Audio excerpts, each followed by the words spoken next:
আসসালামু আলাইকুম ওয়া রাহমাতুল্লাহি ওয়া বারাকাতুহু। খেলাফত মঞ্চের পক্ষ থেকে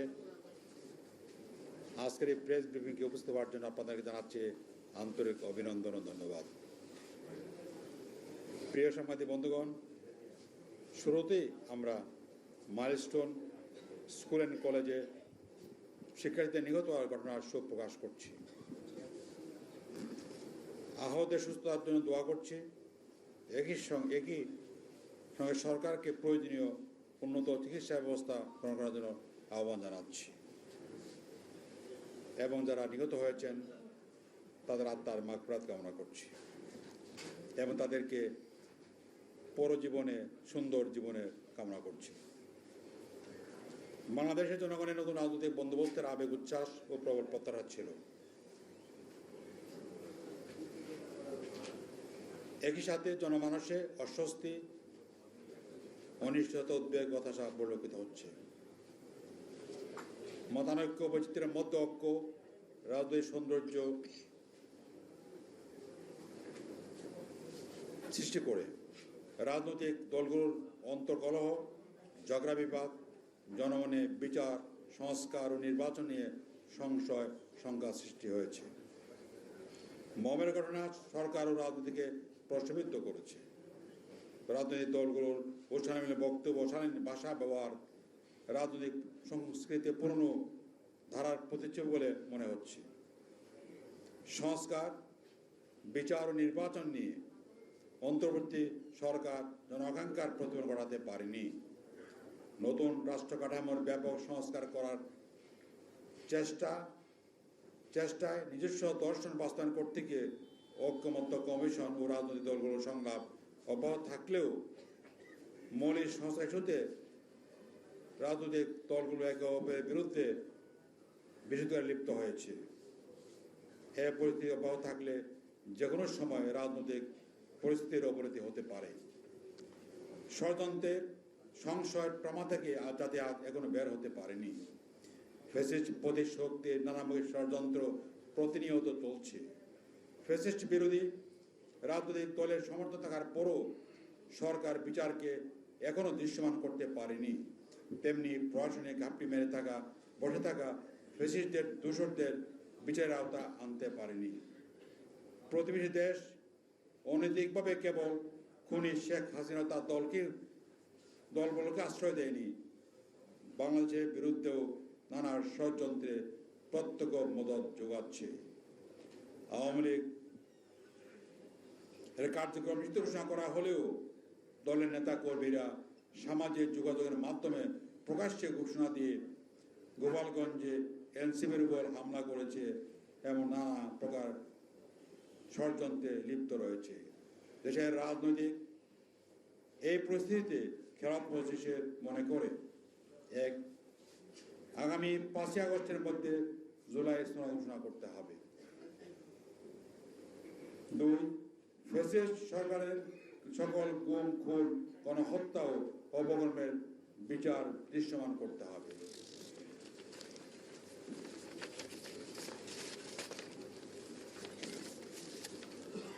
3, দ্রুততম সময়ের মধ্যে মৌলিক প্রয়োজনীয় সংস্কার সম্পন্ন করে 15 ফেব্রুয়ারি 2026-এর মধ্যে ত্রয়োদশ জাতীয় সংসদ নির্বাচনের সুনির্দিষ্ট তারিখ ঘোষণা করতে হবে।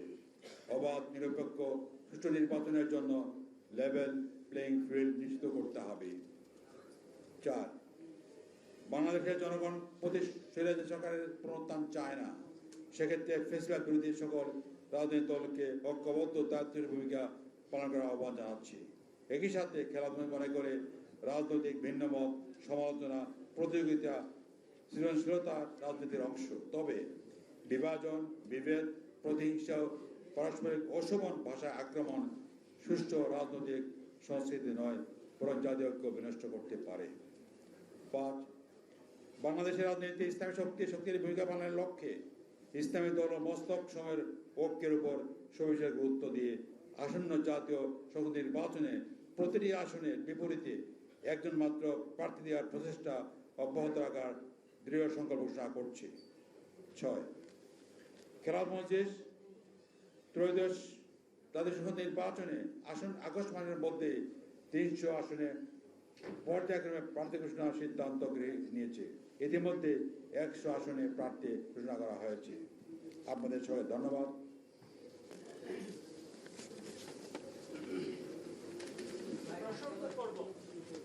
বলেন জি। আমি মেহেরাব শুরু বলছিলাম এখন টেলিভিশন থেকে। আমার প্রশ্ন হচ্ছে আপনার তিনটা মূলত। প্রথম প্রশ্ন হচ্ছে আপনাদের এই ব্যানারে যেটা লেখা আছে যে খিলাফত মজলিস, তা আপনার রাজনৈতিক দল খিলাফতের সঙ্গে গণতন্ত্রের একটা দাপুরা সম্পর্ক আছে, কিন্তু সেক্ষেত্রে আপনাদের খিলাফতের মজলিস লেখা। আর দ্বিতীয় প্রশ্ন হচ্ছে আপনার এখানে খিলাফতের প্রতিষ্ঠার লক্ষ্যে গণ আন্দোলন গড়ে তোলা, মানে গণতান্ত্রিক ভাবে আপনারা ক্ষমতায় গিয়ে খেলাফতের প্রতিষ্ঠা করবেন, এটা কি কোনো আর কি অমৃত খাওয়ার জন্য বিষ পান এটা হয়ে গেল না? আর তৃতীয় যে প্রশ্নটা, যে আপনাদের এখান থেকে যখন সাধারণ অধিবেশন চলছিল তখন দেখলাম যে আপনাদের ভেতরেই যে আগিতাগত যে পার্থক্য, যে একদল বলতেছে যে অমুকের সঙ্গে যাওয়া যাবে, একদল বলতেছে যে অমুকের সঙ্গে যাওয়া যাবে না। সেক্ষেত্রে বৃহত্তর পরিষদে আপনারা যদি ঐক্য করতে চান, তাহলে এটি বাধা নয় কি? Auch wenn es in den Filmen so aussieht, du musst nicht reich sein, um zu investieren. Finde iShares bei deinem Broker oder deiner Bank und fange an, mit ETFs zu sparen.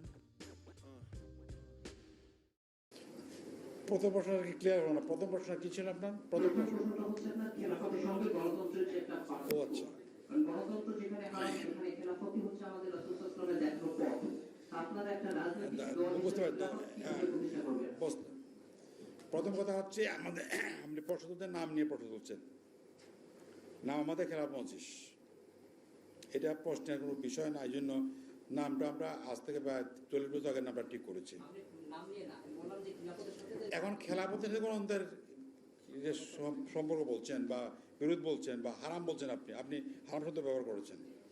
আমার বক্তব্য হচ্ছে এটা একটা academic বিষয়, যে গণতন্ত্র ইসলামে আছে কি না এটা একাডেমিক আলোচনা হতে পারে, কিন্তু বর্তমানে আমরা নেতৃত্ব বাছাইতে পদ্ধতি, এটাকে আমরা গণতন্ত্র বলছি, নির্বাচন বলছি। নির্বাচন কথা বলার স্বাধীনতা থেকে গণতন্ত্র, আমরা যেভাবে গণতন্ত্র বুঝি এটা ইসলামের বিরোধী বলে আমরা মনে করি না।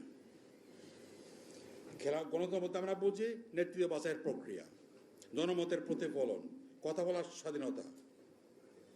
এই অর্থে গণতন্ত্র কোনো অবস্থায়, পদ্ধতি অর্থে গণতন্ত্র কোনো অবস্থায় ইসলাম বিরোধী না।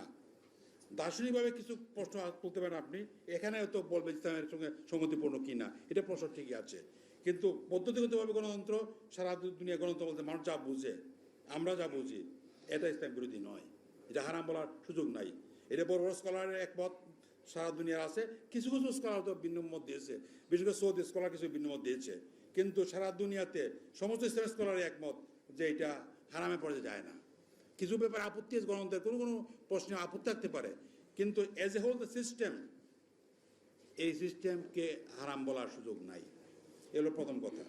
দ্বিতীয় কথা হচ্ছে আমরা গণ আন্দোলনের মাধ্যমে খেলাফত কায়েম করতে চাই, কথা ঠিক আছে।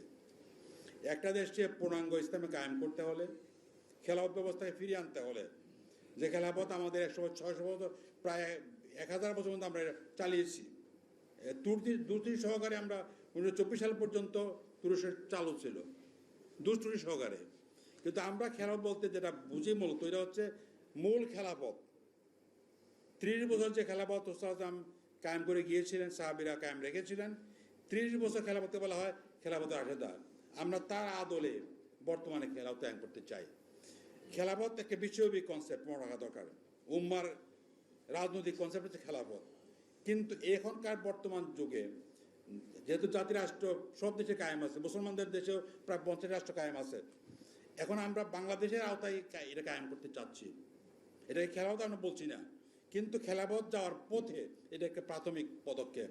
অর্থাৎ ইসলামের আলোকে এই সমাজটা গড়ে তোলা, ইসলামের আলোকে এই রাষ্ট্রকে গড়ে তোলা। এটা যদি সম্ভব হয় এবং আমরা সহ যদি আরব বিভিন্ন রাষ্ট্রে সম্ভব হয় এটা, তখন এক পর্যায়ে এসে হয়তো সব মুসলিম রাষ্ট্রগুলো মিলে একটা কনফেডারেশন করার চেষ্টা করা হবে, সেখানে খেলাফত কায়েম হতে পারে। কিন্তু এখন আমরা এই মূর্তিটা কায়েম করতে পারছি না। আমরা তো পারছি এতটুকুই, খেলাফতের হাতের আলোকে, সাহাবীদের যুগের আলোকে এখন ইসলামের সমাজ কায়েম করা, ইসলামের রাষ্ট্র কায়েম করা আমরা এই চেষ্টা করছি। এবং এটা কায়েম করতে হলে আমরা যারা মনে করি একটা বৃহত্তর গণ আন্দোলন গড়ে তোলা প্রয়োজন। জনগণ যখন মাঠে নামবে, দাবিতে সোচ্চার হবে, তখন এই দাবির কাছে প্রচলিত কায়েমি স্বার্থবাদীরা, কায়েমি যারা আছেন তারা পরাভূত হবেন। সেটা করার জন্য আমরা মনে করি আন্দোলনের কোনো বিকল্প নাই। তো যেহেতু আমাদের দেশে নির্বাচন চালু আছে, আমরা এই জন্যে আমরা মনে করি নির্বাচনের মাধ্যমে আমরা এই পরিবেশ তৈরি করার চেষ্টা করছি, জনমত তৈরির চেষ্টা করছি।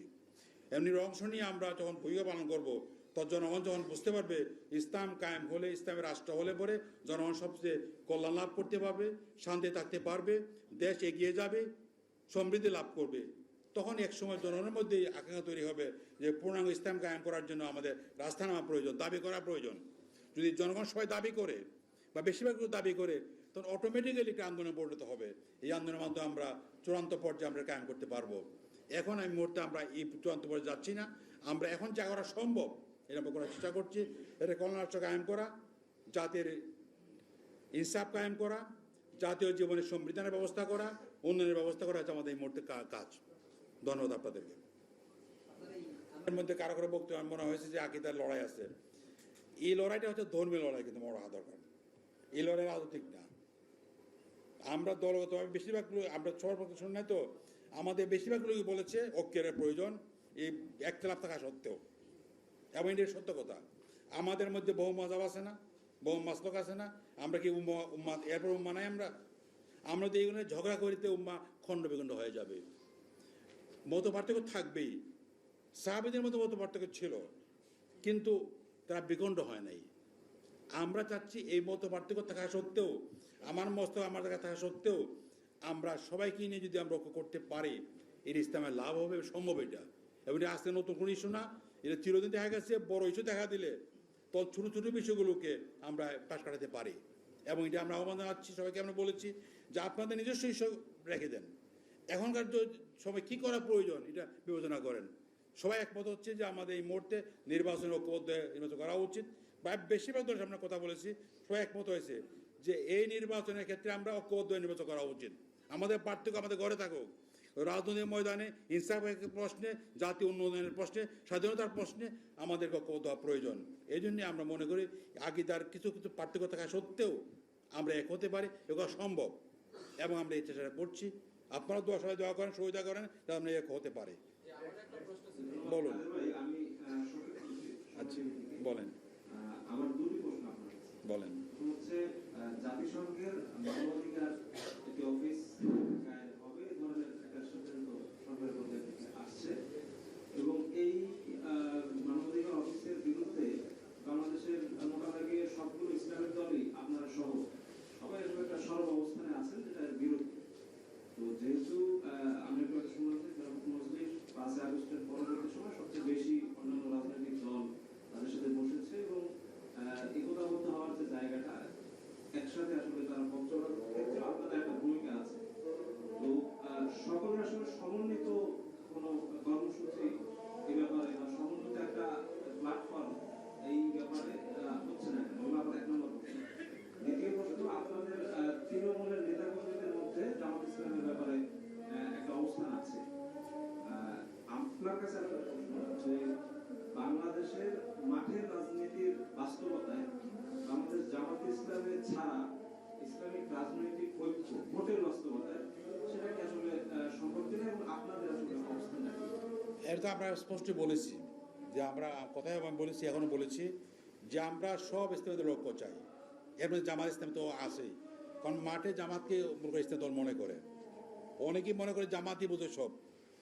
কিন্তু আমরা যারা সবাই মিলে আমরা যদি ঐক্য না করতে পারি, ঐক্য হবে না।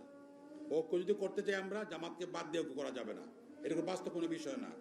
এটা আমাদের দল একমত, আমার দলের আমাদের নির্বাহী পরিষদ পুরো একমত, সুরার অধিকাংশ লোক একমত এই প্রশ্নের সাথে। এজন্য এটা কোনো সমস্যা হবে না আমি মনে করি। ভিন্নমত থাকতেই পারে, এটা সব দলই থাকে, তার বিচিত্র না। ভিন্নমতের বাইরে প্রকাশ না পেলে চলেছিল। ফোরামে তো আপনাদের সামনে শুনেছে কথা, এগুলো ফোরামের বিষয়। আর সিদ্ধান্ত হয়েছে আমাদের, আমরা ঐক্যবদ্ধ হওয়ার চেষ্টা করব, এবং জামাতকে সবাই ঐক্যবদ্ধ হব। এটা কর্মীদের পারস্পরিক সম্পর্ক যদি খারাপ থাকুক, এটা ভালো করতে হবে। কারণ আমরা যেটা চাচ্ছি, এক ভ্রাতৃত্ব বন্ধনে আমরা এগিয়ে চলার চেষ্টা করি। দল আমরা ভিন্ন হতে পারি, আমার দৃষ্টিভঙ্গি ভিন্ন হতে পারে, কর্মনীতি ভিন্ন হতে পারে, কিন্তু জাতীয় প্রশ্নে, ইসলামের প্রশ্নে আমরা এক ও ভিন্ন থাকা উচিত, এবারে সম্ভব এটা। দ্বিতীয় প্রশ্ন করলেন প্রথমদের প্রশ্ন করেছিলেন জাতিসংঘ অফিসের প্রসঙ্গে, এটা নিয়ে আমরা ইতিমধ্যে মিছিল করেছি, প্রতিবাদ জানিয়েছি, বিবৃতি দিয়েছি, আমরা করেছি। এমনকি আমরা বিভিন্ন পর্যায়ে আলোচনা করেছি। এবং কি এই প্রশ্নে দুদিন আগে আমি শফিকুল আলমের সাথে কথা বলেছি এবং আপনার আদিল রহমানের সাথে কথা বলেছি। ওনারা বারবার জোর দিচ্ছেন যে আমরা তো এইসব জিনিস আমরা প্রশ্রয় দেবো না বলে আমরা বলছি আপনার এটা পারেন আগে কী আছে, ওনারা এখন পারেন আমার কাছে যে ওনারা এগ্রিমেন্টটা কী করেছেন, ট্যাক্সটা কি, এটা কিন্তু ওনারা পাঠান নাই। আমাকে বলছে না পাঠান, কিন্তু ওনারা পাঠায় নেই। আমরা স্পষ্ট বলতে চাই, জাতিসংঘের এই অফিসদের কাজ যদি হয় মানবাধিকার রক্ষা করা, আমাদের আপত্তির কিছু নাই, বা জুলুমের বিরুদ্ধে কথা বলা আপত্তির কিছু নাই। কিন্তু সমকামিতা, এলজিবিটি প্রমোশনের করার কাজ যদি তারা করে, অবশ্য জাতি এটা বিরোধিতা করবে এবং আমরা রুখে দাঁড়াবো। এটা আমরা কোনো কথা করতে দেবো না। এই জন্য আমরা নিশ্চিত হচ্ছি না এখন পর্যন্ত যে তারা যে এগ্রিমেন্টটা কী এগ্রিমেন্ট করেছেন। যদি এগ্রিমেন্টে এমনকি এগ্রিমেন্ট করার পরও কথা থেকে যায়, এখন নেপাল ছাড়া পৃথিবীর আর কোনো দেশ কিন্তু এগ্রিমেন্ট করার পরে এই অনুযায়ী কাজ করে নাই। নেপালেই এগ্রিমেন্ট করেছিল তারা যে আপনারা আমাদের শান্তি স্থাপিত দিলে আপনি চলে যাবেন, এরা শান্তি স্থাপন বন্ধ করে দিয়েছে। এই ধরনের যদি পদক্ষেপ নিতে পারে তাহলে করা সম্ভব, কিন্তু আমার মনে হচ্ছে না এই গভর্নমেন্ট এখন তো আমাদের টেস্টে পাঠাতে পারলো না। কাজে আমরা সন্দেহ থেকেই যাচ্ছে যে এই মানবাধিকার আড়ালে তারা এটাকে প্রশ্রয় দেবে কিনা, এটা আমার সন্দেহ আমাদের আছে। এবং আমাদের এই কাজটা করার ব্যাপারে আমরা কথা বলছি, দলগুলোর সঙ্গে হেফাজতে ইসলামের একটা প্রোগ্রামের সামনে আছে এটাকে বিরুদ্ধে, আমরা ইচ্ছা সাথে যাচ্ছি। যদি এটা তারা ব্যবস্থা না নিতে পারে এবং এটার আলাদা যদি আমাদের সভ্যতা সংস্কৃতিকে, আমাদের কালচারকে, আমাদের রিলিজনের তারা ক্ষতি করার চেষ্টা করে, জনগণ অবশ্যই রুখে দাঁড়াবে, আমরাও তার সাথে থাকবো ইনশাআল্লাহ। বলুন আপনার প্রশ্নটা কি? 2 নম্বর প্রশ্নটা হচ্ছে আপনারা বলেছেন যে ইসলামপন্থী এখানে উনি এটা দায়িত্বহীন কথা না বললে পারতেন, দেশের জন্য ভালো হতো এটা আর কি। উনি আমাদেরকে গড়ে আঁকাইতে, দক্ষিণপন্থী বলে আঁকাইতে করছেন। উনি দক্ষিণপন্থীর বা মধ্যে ইসলামপন্থীর মধ্যে পার্থক্য বুঝতে পারেন না, এটা ওনার দুর্বলতা। ওনার এই বয়সে আর একটু পার্থক্য বোঝা উচিত নয়, এভাবে কথা বলা ভালো আর কি। যাই হোক, এরপরে প্রশ্ন করছেন যে সনদের প্রশ্নে আমরা এখানে অত মিসিং, আমরা ঘোষণাপত্র চাই এবং সনদ বলতে আমরা কি চাচ্ছি, এটা হচ্ছে এগ্রিমেন্ট হওয়ার একটা ব্যাপার আমরা চাচ্ছি। এটাতে আমরা আলোচনা করছি, ঐক্যমত আমরা যা সবাই জানেন। এই ঐক্যমত হওয়ার পরে একটা সনদ তৈরি হবে এবং এর সঙ্গে একটা ঘোষণাপত্র থাকবে। এই ঘোষণা সহ সনদপত্র যাচ্ছে আমরা কিন্তু, এবং সব জিনিসই আমরা এনসিপিতে যাচ্ছে ঘোষণাপত্র এবং সনদ, আমরা চাই কার্যত। কিন্তু সনদ বলতে বোঝাচ্ছে আমরা ঘোষণাপত্র সহ এগ্রিড পয়েন্টগুলো আসবে, এগুলো মিলিয়ে একটা সনদ তৈরি হবে, এটা আমরা চাচ্ছি।